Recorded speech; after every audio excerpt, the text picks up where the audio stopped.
Welcome to Healing for the Soul podcast, with this being season number 4, episode number 33.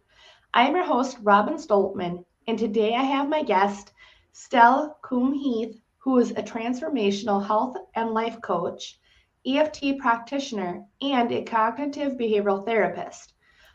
And today she is talking about healthy food and the relationships to having a healthy food, or having a healthy relationship with food. And so before we get started, remember every week I feature different guests to help you become the best version of yourself through different methods you may not have heard of or thought of. So let's get started. Thank you so much, Stel, for being here. I really appreciate it. Thank you so much for having me, Robin. I'm excited to be here. Well, I'm glad you were here, even despite my tongue twister I had there. That's okay. I have them on my podcast all the time, so... That's like the best part, is when it's unscripted. Exactly. So, what is your specialty and who do you like to work with? Okay, well, I am a transformational health and life coach, EFT practitioner, and cognitive behavioral therapist, but I specialize in binge eating recovery. I help mainly busy women who just feel like they are at a loss with food. They're embarrassed about their food choices. They just feel like they are out of control when it comes to food. They feel like they can't trust themselves with food.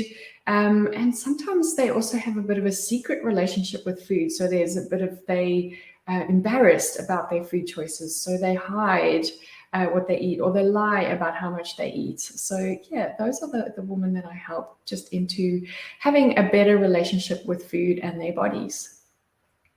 That's very much needed, because I know, like, when you thought about, like, when you said about for like the food that we like to hide, I'm like, yeah, I like to hide some food, not all of it, but I think that's all of us, though. Well, yeah, that was me for a very long time, where I felt I needed to hide things. I would, eat healthy in front of everyone else, but then I would sneak in food, or I would drive home from work, stop at a service station, buy some binge food, eat it in my car, and then stop somewhere else, throw away the packaging.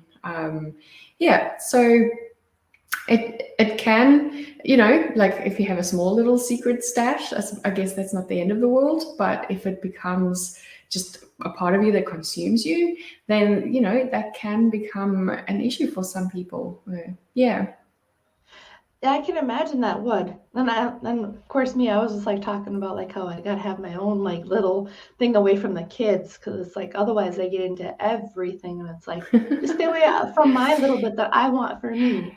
Yeah, I think that's different though. That's not you wanting to, No. That's just you wanting some for yourself versus I don't want anyone to know about this. Yeah. So then, what's the difference between like the binge eating, the anorexia, and the bulimia?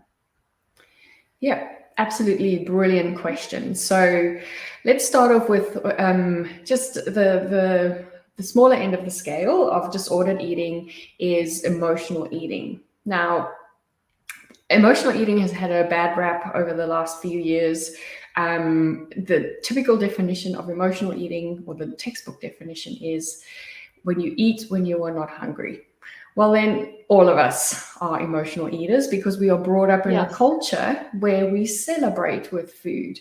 You console with food, whether it's in grief or when a kid falls and scrapes their knee. Usually you patch them up and you give them a lolly.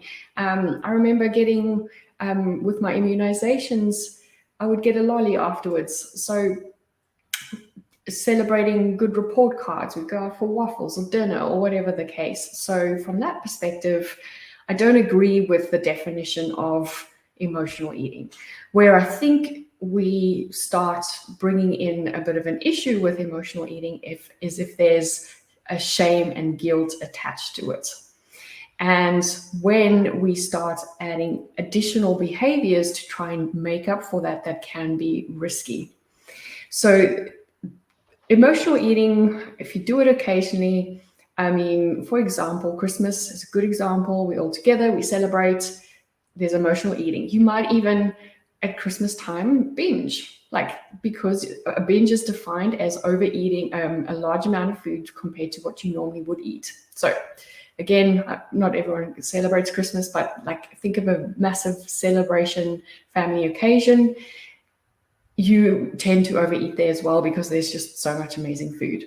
If it's not attached to guilt and there's no shame and there's no obsessive way to make up for that, that is also not an issue. Don't feel bad about that. Everyone does that as well. Where we start getting into more concerning behaviors is if binge eating becomes a daily habit, when food becomes an obsessive pattern. So you're either thinking about food all the time, or you're thinking about how to avoid food all the time to make up for what you've eaten, or you think about exercising all the time. That is when the relationship with food becomes skewed. And I like to compare it like any relationship. If there's obsession with a relationship, there's problems, So binge eating disorder is then where we step into frequent events of overeating combined with guilt and shame. And textbook definition of binge eating is there is no trying to make up for what you ate. So you just binge eat and that's it. There's no purging methods in any case. Okay. Purging is when we move into making yourself sick, using laxatives or abusing exercise to make up for binge eating. And that is where we move more into bulimia. Bulimia is cycles of binging and then purging. So we have the two that interplay with one another. And then we have anorexia, which is a very, very high restriction of food. There can also be exercise abuse, but usually someone struggling with anorexia would eat extremely, extremely low calories, way below what their bodies need. And that's when you can move into malnutrition, osteoporosis, and other life-threatening diseases, heart disease and brittle bones, and so forth. Yeah, that's a lot, between all of them. Like I said, I've only seen one person with anorexia in my life, and that was very scary for me because I'm like, I don't know what this is like for them, for her, what she was going through. But I can imagine it's not easy because she's so thin. Yep. And that's the thing. They lose all their muscles, yet they still want to be active and exercise. And so, from that perspective, their health and their immune system is also extremely compromised. Yet they still struggle with this complete obsession, possibly body dysmorphia as well, where they still see themselves as a larger body. So it is quite an extreme way of living, and I don't think it's easy. Living with a disordered relationship with food is not easy, and it doesn't matter which one you struggle with. I would agree with you on that because it's not like, it's kind of like sex. You can't live without it. You can go without it for so long. But food, mostly you really can't go without because you can only go without for so many days before you actually die from not eating. Yeah, absolutely. Food is one of the top 3 things that keeps us alive, right? So we've got oxygen, which you can only survive without for a few minutes, water, 1 or 2 days, and then food is next. So from a survival perspective, it's really hard when we struggle with an obsession with food, where we feel where we feel there's an addiction or there's a compulsion to eat or not to eat, whichever way. We've kind of decided to take control with food. So, who or what inspired you to do this work that you do? Well, it was a personal experience of my own. I struggled with a disordered relationship with food for over 13 years. I was even for longer. I was at war with my body for probably over 2 decades, where I just really couldn't stand what I saw in the mirror. And obviously that kind of led into disordered patterns of eating. First, not giving a damn what I ate. And then I moved into I started a healthy eating plan. I started running. I started seeing some results in my body. Started feeling a bit better, but then I turned that into an obsession. I try to make myself smaller and smaller and smaller. I'd run more, eat less, run more, eat less, run more. Some days I'd be worn out. yeah. Some days I'd run to the gym 8 kilometers, work out for 2 hours, and then run home. Mostly, I became an ultramarathon runner, and yes, I enjoyed the running, but a huge part of the reason that got me into training, into my trainers every day and hit the road, was to make up for binge eating. Little did I know that all that exercise and the little I was eating was actually triggering the binge eating, which meant that I had to run more. And yeah, so that was just a crazy part of my life. And That's an interesting cycle, like how that worked. Yep. So it's really fascinating. And dieting and restrictive eating is actually the number one cause of disordered eating. And really? Yes, it is. Yeah. So because of the restrictive and deprivation nature, it can cause disordered eating. Yeah.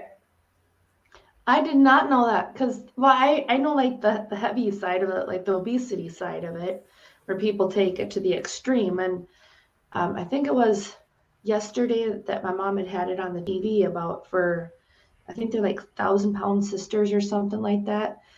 She was watching, and one of the lady that was heavy had said about, for eating that, food will never leave you, and it's comforting, and all these other things that are good about food. And I thought, well, that's true. However, too much food, you're also destroying your body. If you get too much food, you're destroying your body. You're destroying your kidneys, your livers, like every organ in your body, your bones. And then you get the other side where you're binging and you're still doing the opposite. You're doing the opposite. You're not heavy then, but then you're still destroying the body. Yeah, It's like absolutely. a happy balance. It is. And unfortunately, for those who have gone to the overeating side to that extent, unfortunately they can't feel fullness anymore, and they've learned to lean onto food so much as a crutch, like the lady said, it's her comfort. And unfortunately, most of them don't get the help they need to actually understand why that comfort was there in the first place.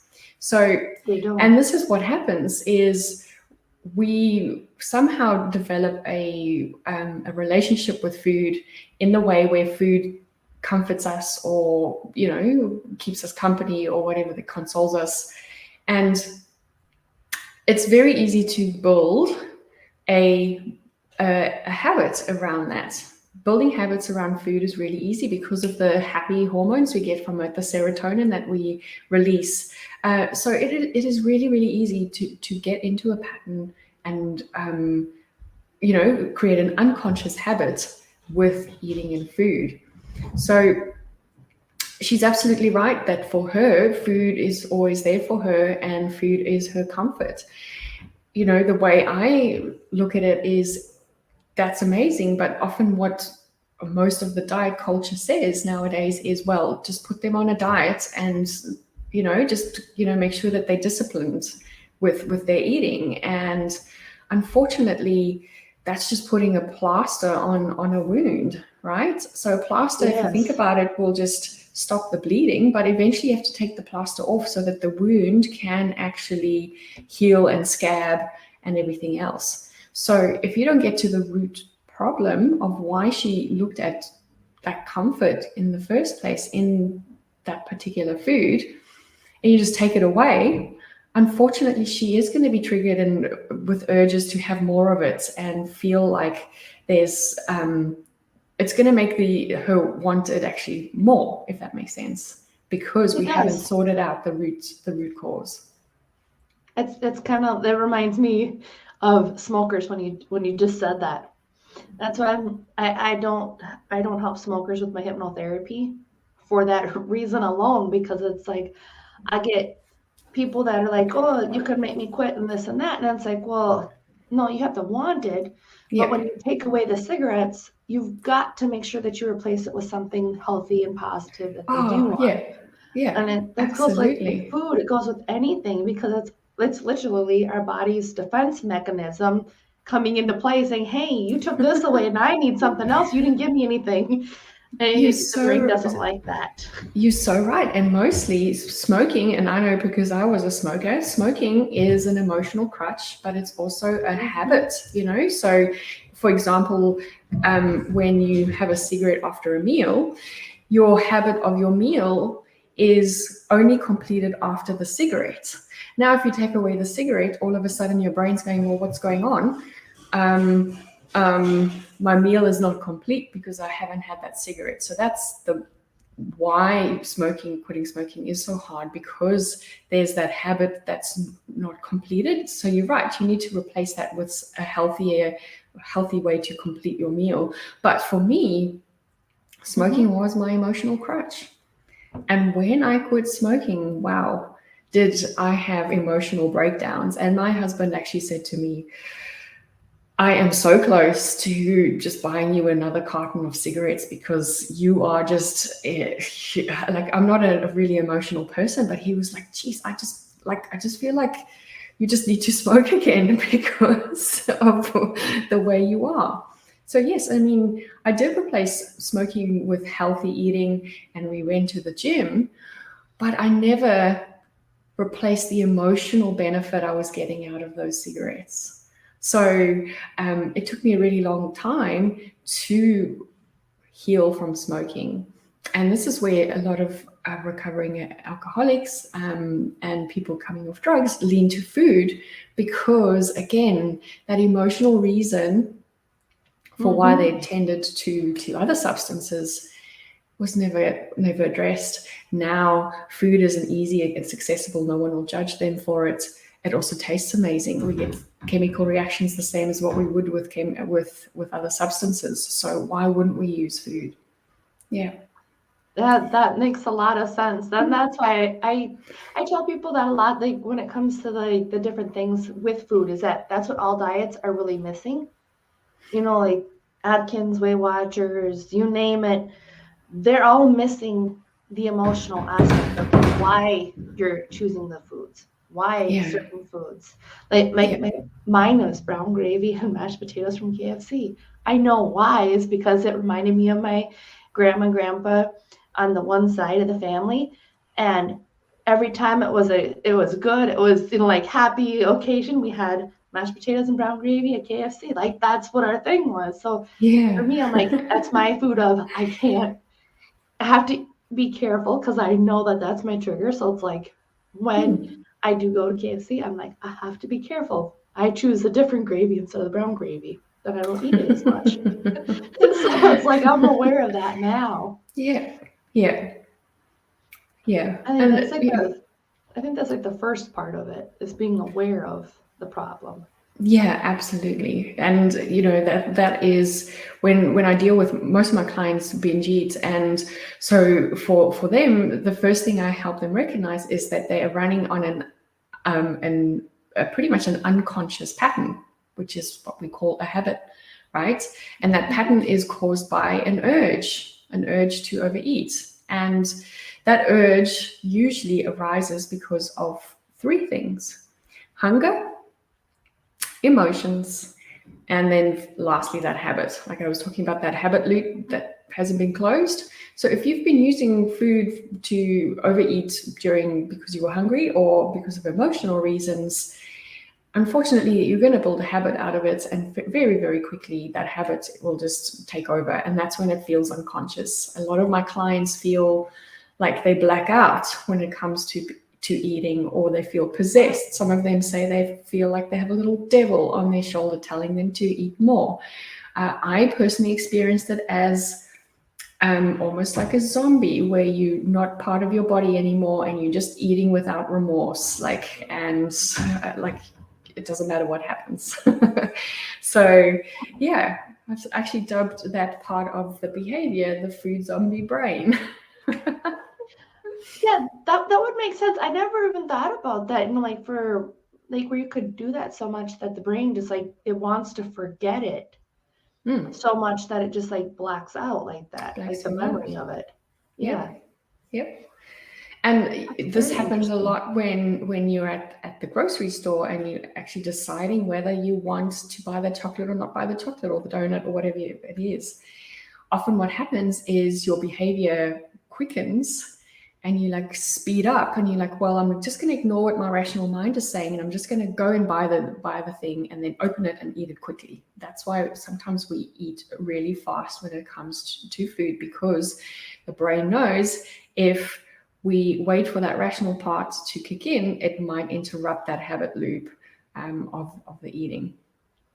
Is that just applied to like the eating disorders then, like the disordered eating that you're talking about?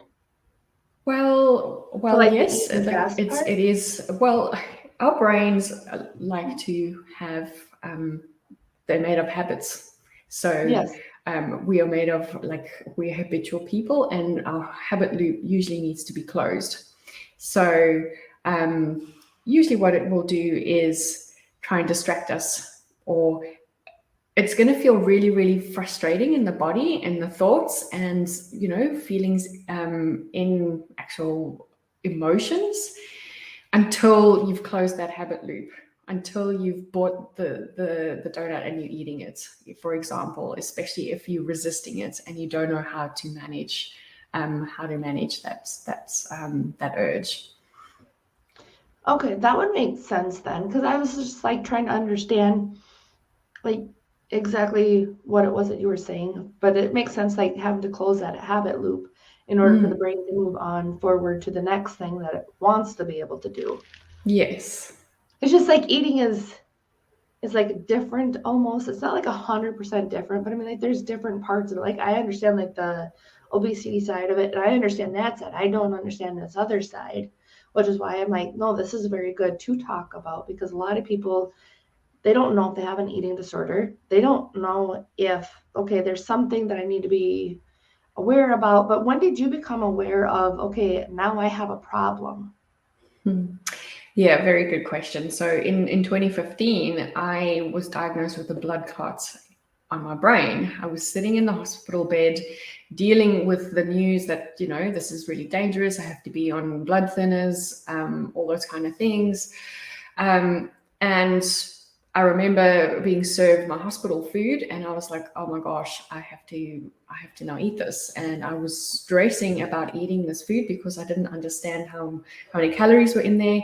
I didn't understand how this was prepared, what oils they used to cook this with. And then it was like, oh, well, what if I eat too much? I don't know. And so, and hospitals, they give you frequent meals. And I was like, well, I'm going to be eating too much. And how am I going to burn this off? Because now I can't exercise. I'm in hospital, first of all. But the doctor told me that I have to take it easy with exercise. I wasn't, even if I was released, I wasn't really allowed to do anything. I was able to run, but very little. So I couldn't go out and run my 20 kilometers or run to the gym and work out. And I was sitting there and I just heard my brain going off talking about this and all these worries about eating. And I'm like, hang on, girl, like you're here with something life-threatening, and that's in the back of your mind. What's in the forefront of your mind is food and exercise. Like something's wrong. That would be definitely a awareness that there was something that's not right, especially for like you're in the hospital and your brain's like worried about food and the exercise part of it. So I can definitely see like that's where you become aware of it. So then what did you do to try to build that trust with food again? Did it happen right away? No, Or basically I tried to first of all recover from the blood clots, but my aim was to get back to my usual routines. So the eat less, run more principles. So it took me quite a while to get back into that. And because of just the way it was, I became more health conscious. I then, while I was in hospital, that was the time when I realized I actually I was a business analyst. So I come from a very analytical background, working with mostly data and systems and all those kind of things. Obviously, there were people, but I just realized then that I wanted to help people. So I thought, well, I wanted to go help people be like me. Crazy, right? So so I went to go and study health coaching, became a yoga teacher, and through the yoga teacher journey, I kind of reconnected with my body, built a little bit of compassion, but my binge eating actually got worse through my health coaching studies, because now all of a sudden I wanted to be more health conscious. I wanted to be an example for my clients. I wanted to be in a size X so that my clients can feel that I can help them, for example. And that kind of aggravated my binge eating even more, because I took even more food away and I was still dealing with the stress and the trauma of this blood clot. Of course, my body's in stress mode. Of course, my body is not going to like it when I take away more food or try and exercise again like I used to. And so, yeah, eventually, one night I had a severe binge episode. It just carried on for hours. I even ran out of the food that I bought. I started making things from the cupboard. I pretty much emptied out the whole cupboard. I was in pain. I was in agony. I was so embarrassed. I just felt so lost, and I felt like something was terribly wrong with me. Like, why couldn't I just get this right? I've tried everything. I mean, in my lifetime, I've tried over 25 diets. I exercised all the time, but yet I still have this problem. And I just, like that night, I had enough. I lied there, was hugging, like literally on the kitchen floor with my dog, bawling my eyes out. And I was like, enough is enough. And funny enough, 2 weeks ago or before that, I met a lady through my health coaching school who specialized in disordered eating and eating disorders. And I messaged her and I said, look, I don't know if I have a eating disorder, but I just feel lost. I feel like out of control. So maybe I need to speak to you and just see where, like what am I doing wrong? And so we got to chatting, and she kind of took me under her wing, started working with her, and she explained to me, well, these are your behaviors that is unfortunately triggering your survival instinct, which is causing you to binge eat. And so from that perspective, she helped me to heal. And yeah, that was about 3 years ago. I haven't binged since. I still eat the foods that I enjoy. I don't have any limits on what I eat, but my body wants vegetables. My body sometimes wants cheesecake. But there's always a balance, and it's weird because throughout those 13 years of trying to be healthy, yes, I ate vegetables, but I never wanted to eat them. Like, I never really, I ate it because, this is me being healthy and I have to eat them because this is how I maintain my body.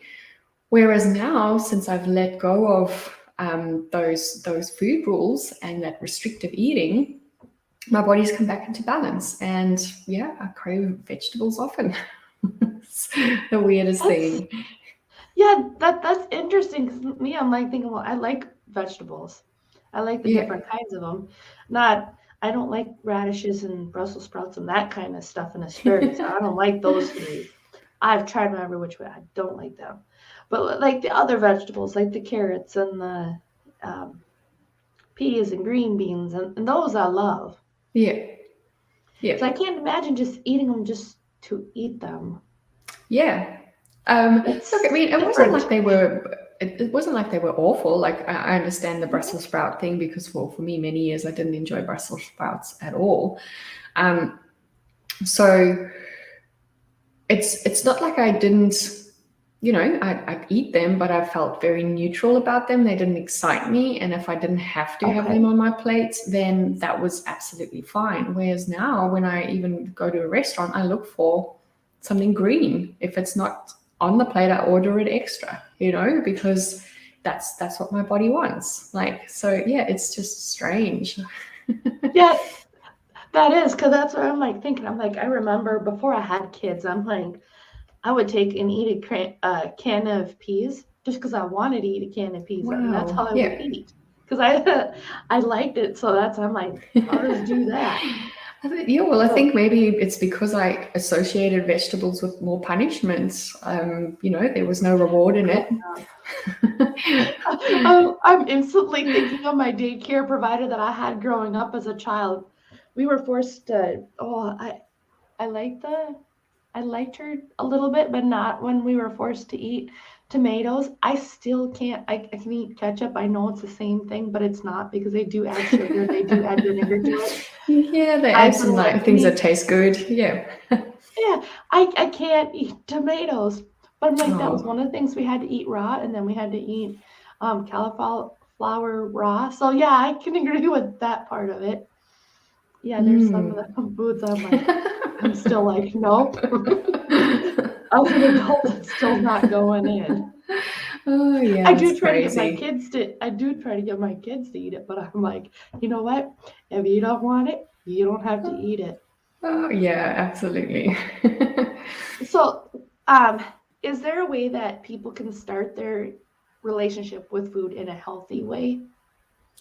Yeah. So as I mentioned before, the reason why we overeat is because of hunger, emotions, and habit. So the first thing I would say is make sure that you feed your body properly, get in the nutrients that you need. And sometimes people think, well, yeah, I'm eating, but it might not be enough. If you feel like you're binge eating late at night, it's probably mostly because there wasn't enough eating. A lot of people forget to eat. So the whole day they go by, they're in stress mode. And unfortunately, at the end of the day, they're so hungry because as your stomach empties and we create a hormone imbalance basically in the stomach if we ignore that hunger. And if we keep ignoring it, we won't feel fullness. And so if you forget to eat, or there's not your meals, if you're fasting, some people will fast because they want to attain a certain body shape. Unfortunately, what that does usually is it creates opportunities for the body to just reach for food and as much of it because it thinks it's in starvation mode. So make sure that you eat on a regular basis, and then start tuning into emotions. And this is like where most of the work lies, right? Because we're not taught to handle our emotions. I always say that we were brought up to cope economically, but not emotionally. We've been taught to do well at school so that we get a good job, so we can pay our bills and survive in culture, but we've never been taught how to deal with the emotions that come with all of that. Or identify them. Oh, identify them at all. Yeah. So starting to just check in, like, what am I feeling? What is this emotion? You don't have to label it, but just saying I'm feeling something is already a really big step, especially when you're leaning to food. It's like, hang on, is this hunger or is this something else? Checking in from that perspective. And that's only when we can start building other habits. Like, one thing that I teach is also becoming more mindful when you eat. or becoming more mindful in general, because that will help you realize, oh, wow, okay, I'm actually tired today. And that's no wonder that I was leaning for the donuts at 3 p.m. this afternoon, because I needed the energy.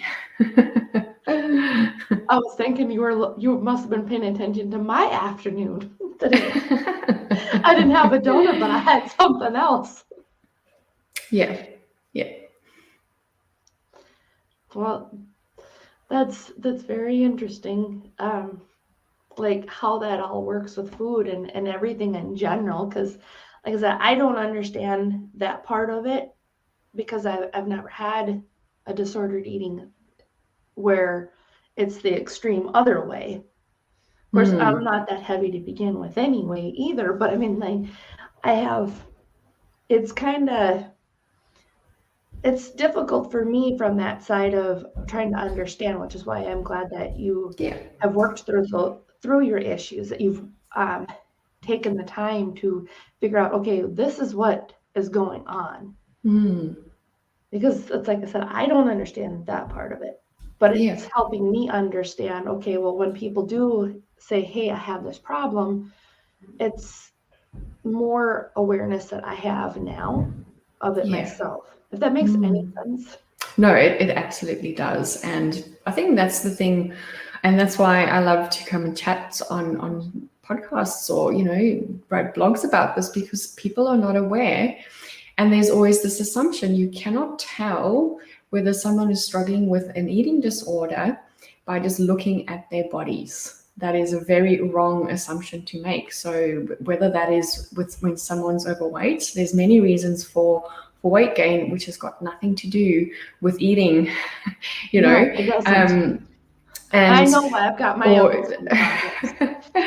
And then there's also the same with some people who are just built really small. There's no way in saying that person is actually going through a disordered relationship with food. Maybe that's just the way they are built. And I think there's a lot of judgment of, body judgment going on in the world, and as people assume.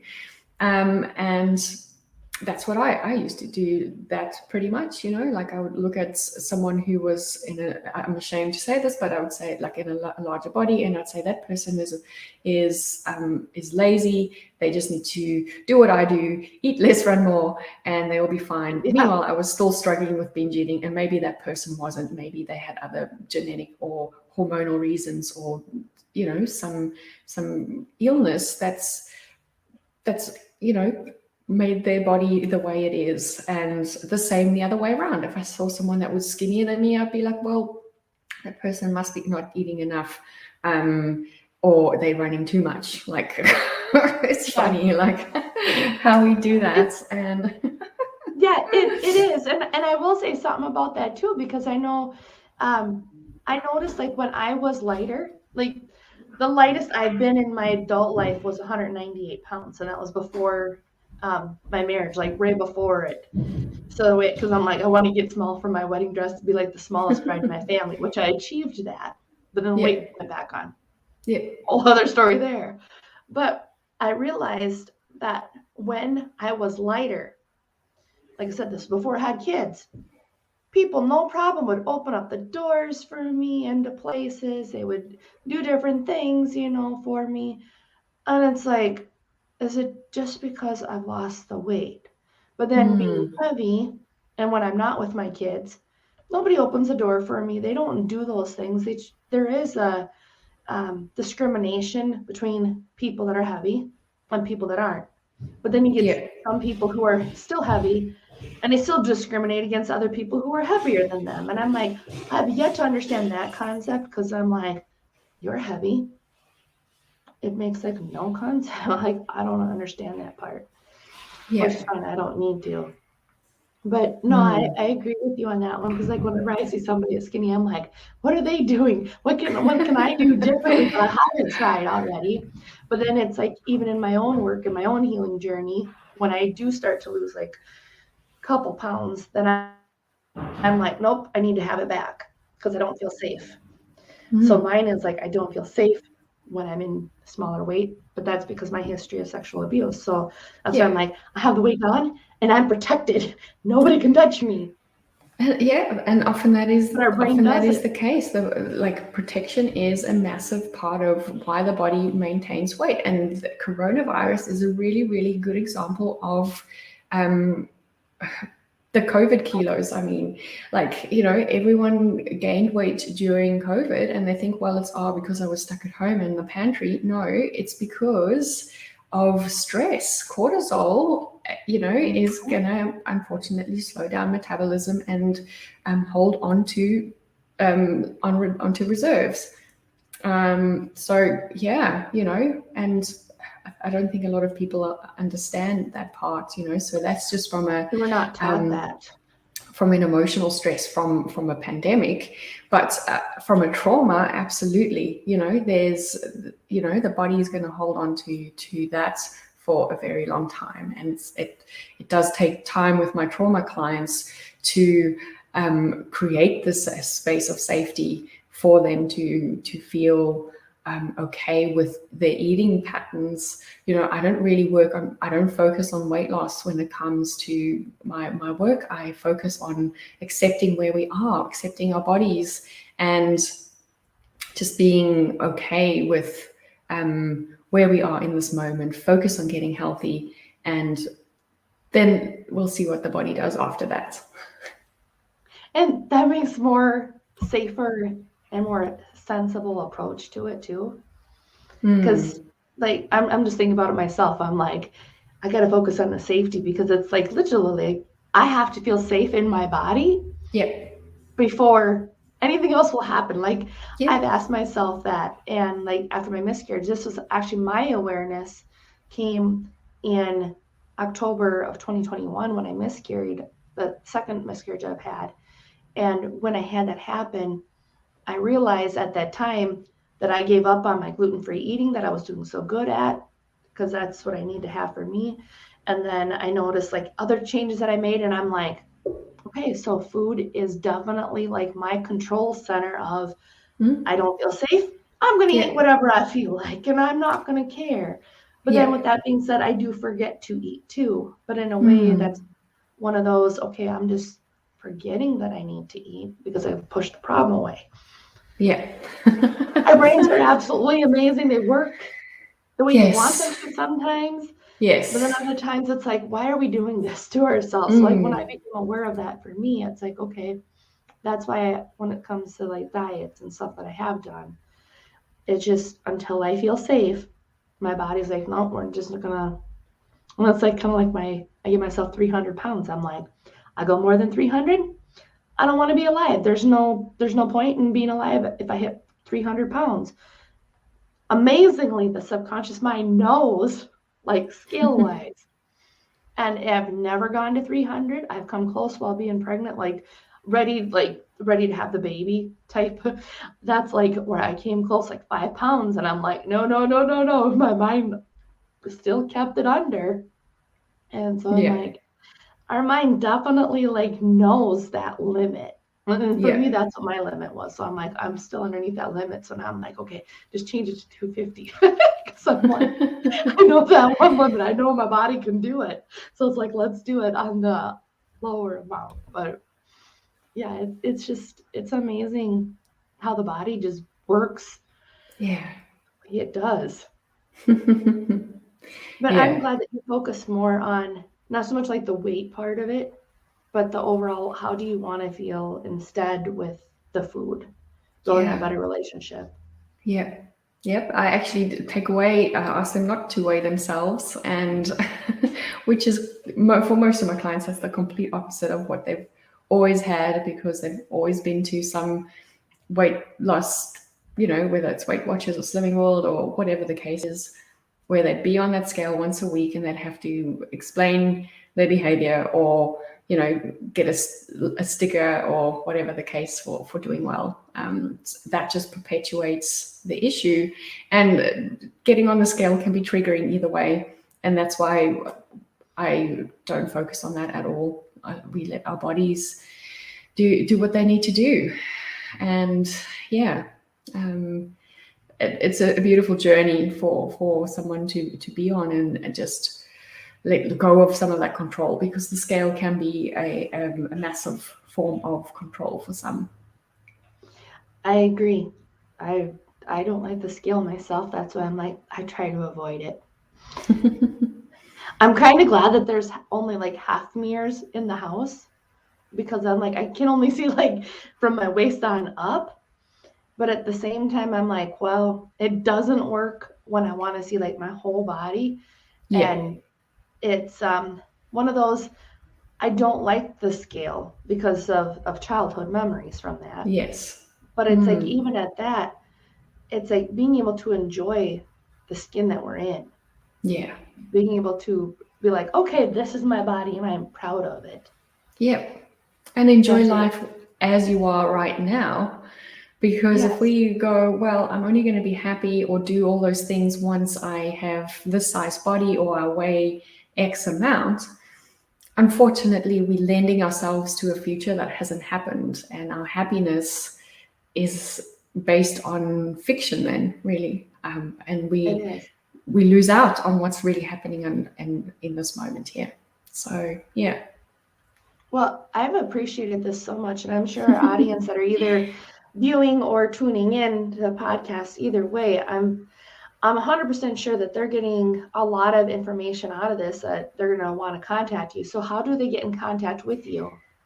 Oh, thank you. So they're welcome to come to my website, wholesomelifestyleproject.com. There is a little chat function there. Send me a message if you like. If you are on social media, you can come and look for me, Stel Coombe-Heath on Facebook, or Wholesome Lifestyle Project on Instagram as well. I also have a podcast called Beyond Overeating by Wholesome Lifestyle Project. So they're welcome to tune in there. And I also have a food and mood journal available on Amazon. If you look for Stel Coombe-Heath food and mood journal, you'll find it there. Awesome. Does that apply to people like me that are heavy then too? For that food and mood journal, or just food and mood journal? Yeah, absolutely. Because the journal is just a journey of understanding how food affects you and how your mood interacts with food. So it's not tracking calories. It's really just going, well, oh my gosh, I felt quite nervous today, and I had a sugar craving at 10 o'clock, whatever the case is. Or so it's just bringing awareness to the fact of, wow, I was so tired. No wonder I ate a bit more this afternoon, like that example with the donuts, 3 p.m. donuts. It's bringing awareness. I've got some journal prompts in there, some just journaling on your positive thoughts for the day. So it's an 8-week kind of just uplifting journey of understanding your relationship with food a little bit better. Yeah. That's good to know then.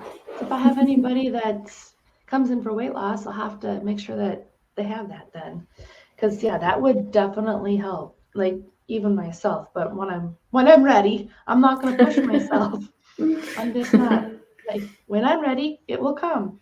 Yeah, amazing. Well, I've appreciated this so much, Estelle. Thank you, and thank you for our audience for tuning in and or watching us via live. I appreciate it so much, time and energy, and have a great day, everyone.